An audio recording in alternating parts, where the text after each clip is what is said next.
도도한 중의 입시 이야기입니다. 2021학년도 제2에듀입시플랜 동국대학교 편 제4탄 그러면을 시작합니다. 동국대학교 자소서의 체크 항목으로 자소서 1번은 학업 역량을, 자소서 2번은 학교생활 전공 적합성을, 자소서 3번은 인성 및 사회성을, 자소서 4번은 동국대학교 자율문항으로 동기 및 계획에 대해 질문합니다. 그럼 이 자소서 4가지의 문항과 생활기록부의 항목들과 어떤 관계가 있는지 제4탄에서 알아보도록 하겠습니다. 여기 생활기록부의 빨강색과 파란색에 대한 얘기는 제3탄에서 했었던 거 기억하시죠? 자, 그러면 우리가 자소서편 알아보도록 하겠습니다. 동국대학교 학생부 종합전형의 자소서는 공통문항 3개와 자율문항 1개, 총 4문항으로 이루어져 있고요. 각 문항에 대해서 자세한 사항 살펴보도록 할게요. 그 전에 자기소개서 작성 팁을 한번 알아보겠습니다. 1단계는 평가자 입장에서 고민하는 문항 분석이 필요하고요. 2단계는 고교 생활을 뒤돌아보며 나에 대해서 철저한 분석을 하는 학생 생활기록부 분석이 필요하고요. 3단계는 분석 내용을 바탕으로 마인드맵을 그리는 사고 확장이 필요하고, 그 다음 4단계는 이제 드디어 글로 엮는 최종 점검을 하게 됩니다. 그러면 자소서 1번 문항, 고등학교 재학 기간 중 학업에 기울인 노력과 학습 경험에 대해 배우고 느낀 점을 중심으로 기술해 주시기 바랍니다. 천자 이내. 그럼 과연 어떻게 쓰나요? 자, 동국대학교 입시팀에서는 어떻게 보는지 한번 볼까요?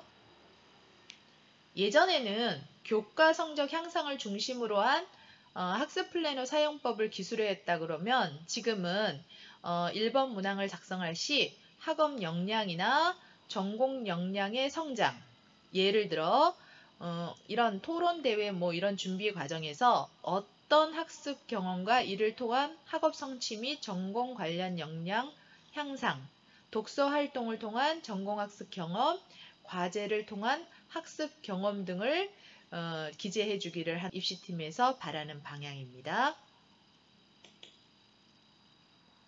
자, 2번 문항 살펴볼까요? 2번 문항은 고등학교 재학 기간 중 의미를 두고 노력했던 교내 활동을 배우고 느낀 점을 중심으로 3개 이내로 기술해 주시기 바랍니다. 단, 교회 활동 중 학교장의 허락을 받고 참여한 활동은 포함됩니다. 1500자 이내. 그러면 동국대학교 입시팀에서는 어떤 걸 원하는지 한번 볼까요? 3개를 반드시 기록할 필요는 없고요.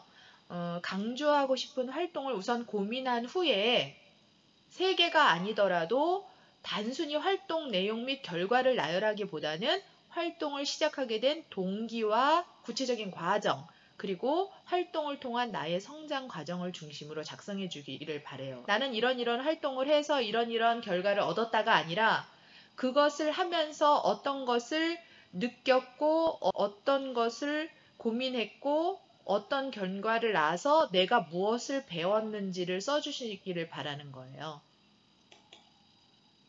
자소서 3번 문항을 살펴보겠습니다.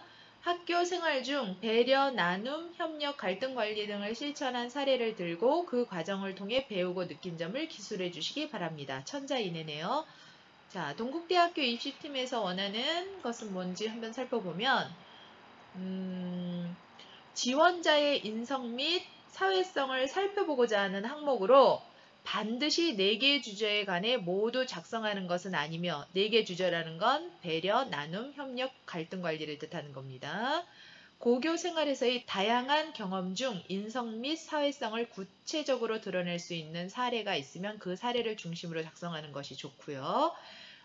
예를 들어서 멘토링 학습을 통해서 학생들에게 도움을 주었던 사례, 체육대회에서 반대항 체육대회를 하면서 소통의 중요성을 느꼈던 사례, 동아리 활동을 하면서 학생들과 갈등을 극복했던 사례 등이 있으며 이러한 과정에서 느낀 점을 진솔하게 작성해 주길 바라는 게 동국대 입시팀에서 희망하는 사항입니다.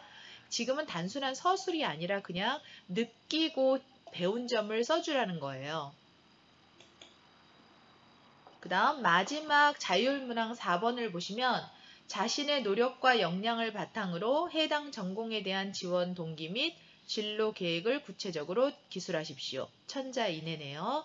자, 입시팀에서 눈여겨보는 핵심 사항은 뭔가 하냐면 지원 동기는 타당성에, 진로 계획은 구체성과 실현 가능성에 초점을 두어 평가를 하고요.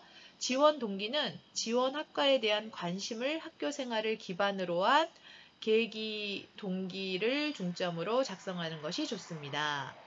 그 다음 진로 계획은 진로 탐색에 대한 적극적인 자세를 바탕으로 다양한 학교 활동 중 전공의 세부 분야에 대한 전적인 고민을 장기적인 향후 계획과 함께 풀어나가는 것이 바람직한데 단순히 홈페이지에서 찾아서 전공의 커리큘럼을 나열하는 기술은 하지 마시라고 이슈팀에서는 제시하고 있습니다.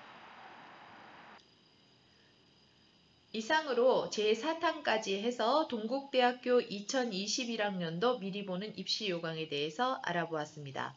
여러분 제1탄, 제2탄, 제3탄 하나하나 잘 들어보시면서 요점을 정리해 주시기 바랍니다. 감사합니다.